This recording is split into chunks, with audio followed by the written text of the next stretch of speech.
So having it written it down this way, we can now return back with this relationship to our to where we had left the momentum equation. Yes, so this is where we were with our momentum equation. So now if we take this momentum equation and we apply Cauchy's fundamental theorem, yes, so we come from here, right? Of course, applying. So we want to apply Cauchy's fundamental theorem, right? Then what do we get?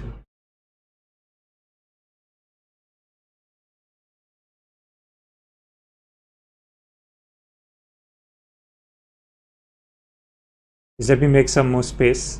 Yes. So what we now get is integral over the volume. So rho dou t plus the divergence of rho vv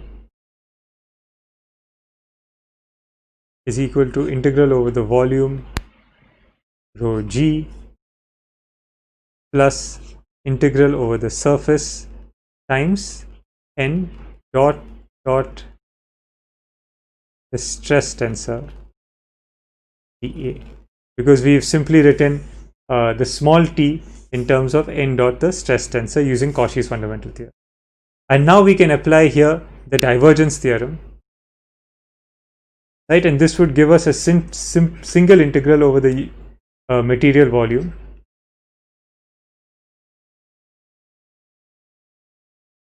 rho vv. I'll take it to the other side, minus rho g minus the divergence of the stress tensor.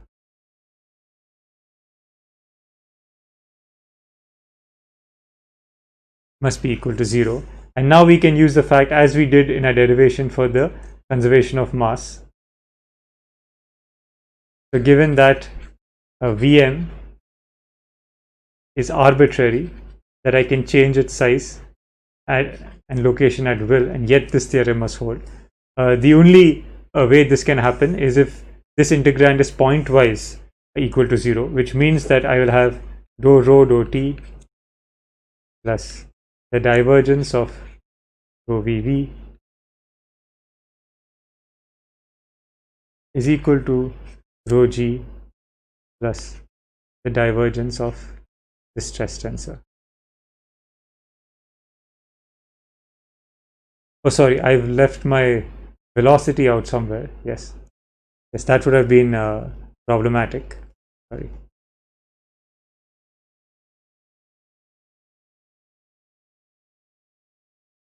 Yes, that looks right.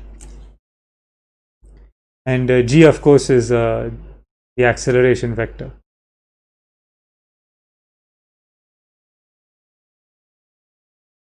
Alright, now this is of course the equation in general. I haven't made any simplifications.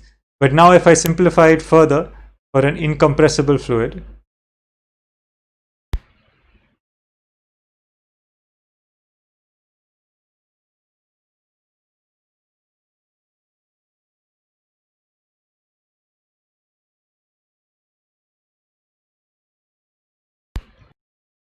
actually no, I don't have to do that just yet. Yes, let's stay general for the moment. Instead, what we'll do is, so we now actually have derived a pointwise differential equation, the linear momentum equation. But we can write it in a form that looks more familiar. Okay, so the first thing to recognize here is the different ways in which one can interpret this equation. So firstly, if we were to consider now, so we've derived this for a fixed control volume, where these terms here on the left hand side, as we know, denote the net change of momentum or the net acceleration times the mass of the material volume, and on the right we have terms arising from the body forces and the surface forces. But if I were to apply this equation now to a fixed control volume, yes, and then I take the integral of this equation, I will get exactly what I had before, right up here, where now I could interpret this as a fixed control volume and the fixed area. Then I would ascribe, then I could use the inverse divergence theorem right here. And what I could ultimately write is that the integral over the control volume now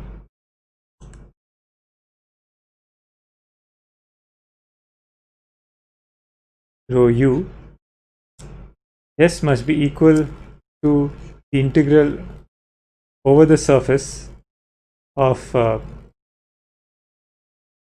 sorry, this is v, rho v dot n with a minus sign plus the integral over the surface of n dot t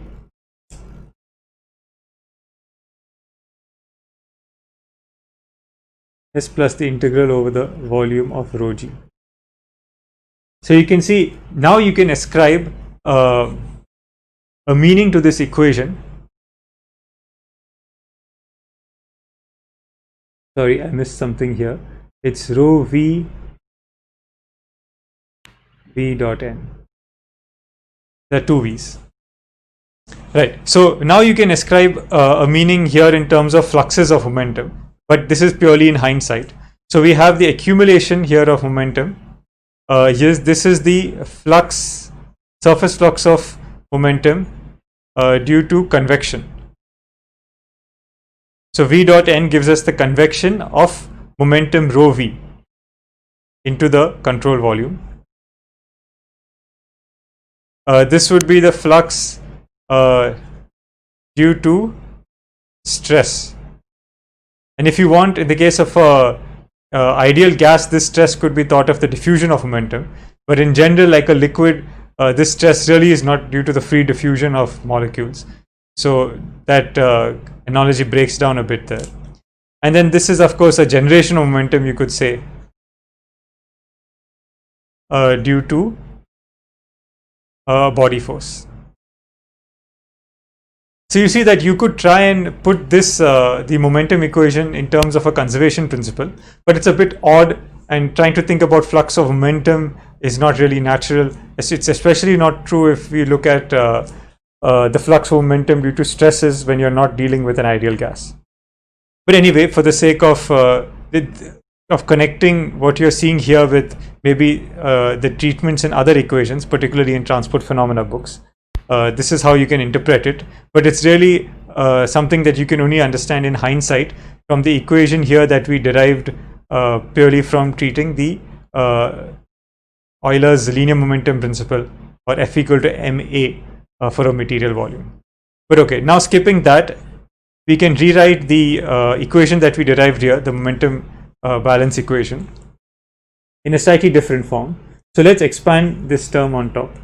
We have rho dv dt partial derivative plus v rho dot t plus rho v times the gradient of v plus v times the divergence of rho v. So that is, I've just expanded out the first two terms. This must be equal to rho g plus the divergence of.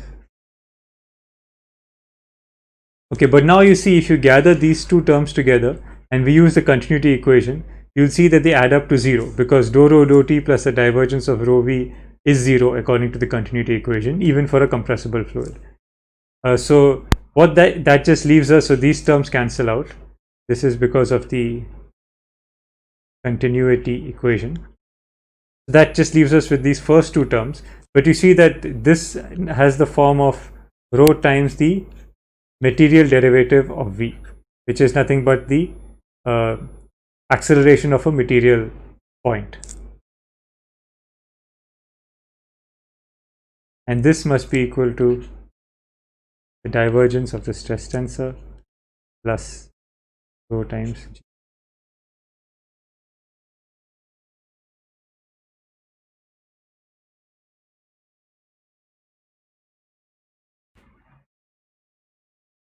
And there you have it.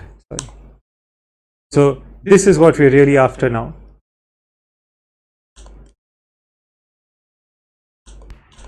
Sorry, some issues with my pen. Yes, sorry. So this is the equation that we're after. So this is our linear momentum equation.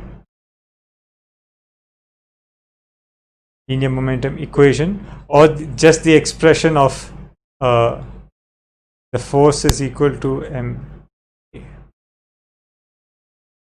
but for a continuum fluid, and this is the pointwise now differential equation.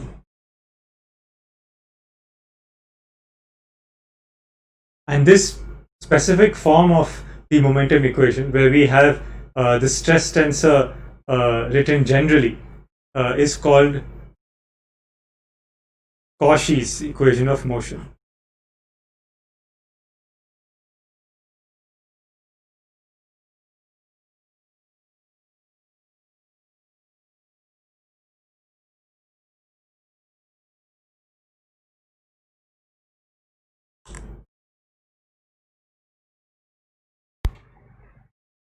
Okay, so this is Cauchy's equation of motion, which tells us how the material acceleration of a material point depends or is given by the body forces and the surface stresses in terms of the stress tensor. However, to be able to, we are still far from having a closed set of equations, because we still have to specify the stress tensor in terms of the fluid velocity field before we can say that we have a means of calculating the velocity field. But we shall leave that for the next class. However, before we close, I'd like to refer to one more point. That is, what is the implication of the angular momentum principle that I referred to earlier? So angular momentum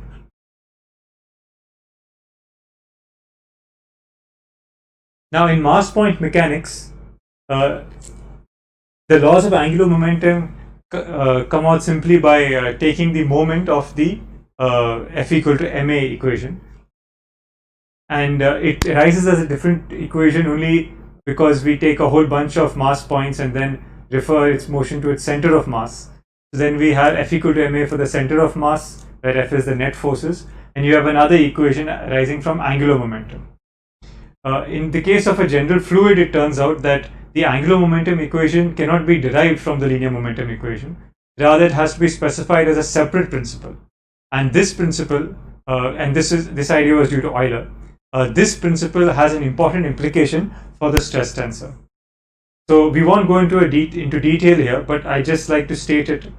So what this principle states is that the rate of change of total angular momentum, which is given by integral of the volume of the moment x cross product with the momentum rho v dv, that this is equal to the sum of torques acting on the material volume. So what does the sum of torques contain? Well, it's just of course you have a torque due to the volume forces integrated over the volume, plus a torque due to the surface forces is integrated over the volume. A torque due to surface forces, again x cross the stress tensor Tn, and this stress tensor of course itself can be written as n dot t, as we saw. Okay, now if there's another possible contribution to these forces that can arise from so-called body couples. That is, we could have another term, integral over the volume of local body couple forces. So what does this mean? Well, typically this term is 0 for most fluids. However, it is not equal to 0 for fluids with body couples. So what do you mean by body couples? Well, for example, if we consider a fluid with rotating magnetic particles. Rotating magnetic particles in a magnetic field. So consider a suspension, a fluid that has tiny microscopic, not microscopic, but tiny magnetic particles, and when you apply a magnetic field, these particles start to spin. Well, if you then try to write down the angular momentum equation, you would see that there would be a torque driven by the volume of the fluid, or given to the volume of the fluid itself, because the constituents of the fluid themselves are rotating. In other words, the torque experienced by the fluid is not simply due to the macroscopic net forces acting on it, which is represented by these two terms, x cross rho g and x cross t. Rather, it has an internal torque as well. But in the fluids we will be considering here, which are simple Newtonian fluids, this term will go to 0. So we neglect this term. And if we can neglect this term, you can show, after substituting t as n dot the stress tensor t, that the angular momentum equation implies, in the absence of body couples, that the stress tensor must be symmetric. That is, t is equal to t transpose, or the stress tensor is symmetric. So this means it has only 6 unknown components rather than 9 unknown components, because now txy is the same as tyx, tyz is the same as tzy, etc. So this is an important result that comes out of the angular momentum balance, the fact that the stress tensor should be symmetric. Although you should bear in mind that for some special kinds of fluids which we covered, which we briefly described here, it could be non-symmetric, in which case the stress tensor would have a more complex relationship. Okay, so with that, let me briefly summarize before closing. What we've covered today so far, well, we started with the basic statement of linear momentum balance, that the rate of change of total linear momentum of the material volume should be equal to the net forces acting on it, both body and surface forces. We then saw how we can write the surface forces in terms of a stress vector. This is Cauchy's stress principle. But then we need to know how to represent the stress vector, especially its dependence on the orientation of the surface. For that, we use the idea that any small element of volume, as it shrinks to 0, must act in such a way that the sum of surface forces goes to 0. Using this idea, we can represent the stress vector associated with on any arbitrarily oriented surface in terms of the stress vectors acting on 3 mutually perpendicular planes at the same point x. And using this tetrahedron construction, we were able to derive Cauchy's fundamental theorem, which relates the stress tensor t at any n to the stress vector t at any n to 3 stress vectors defined on the coordinate planes x, y, z at that particular point. And then writing this relationship, and of course those are combined in terms of the normal components nx, ny, nz. And we can represent this using tensor algebra as the stress vector t is given by n dotted with the stress tensor capital T, which only depends on the position x. Then we applied this back into our equation of the momentum balance, and we saw that we can, using the divergence theorem and Reynolds Transport Theorem, we derive finally the differential equation that governs the velocity field right here as Cauchy's equation of motion. But we also ended by getting another condition on the stress tensor capital T. We saw that it should be symmetric as demanded by the angular momentum balance, provided there are no body couples. So that brings us back, however, to the Cauchy equation of motion, where you see now we have the velocity unknown, that is 3 unknown components. In addition, we have the 6 unknown components of the stress tensor. So that gives us a total of 9 unknowns right now.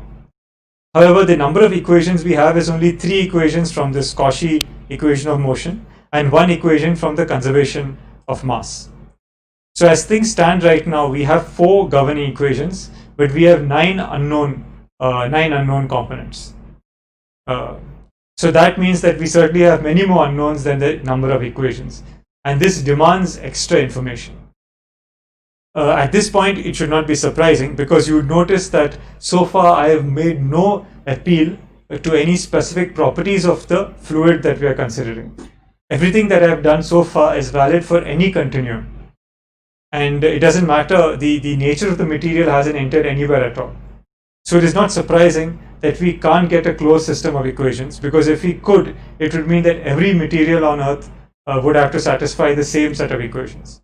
And there would be no difference between the flow of honey, of water, and of a complex bacterial suspension, and so on. So clearly that is not right. So it's actually a good thing that we don't have a closed system yet, because that means that we still have room to introduce material-specific information. And that will be done through constitutive equations. But this we shall take up in the next lecture, where we shall use a constitutive equation to specify the stress tensor in terms of the velocity field, and only then will we be able to arise, for the case of simple fluids, to the Navier-Stokes equation. So we look forward to doing that in the next class. Thank you.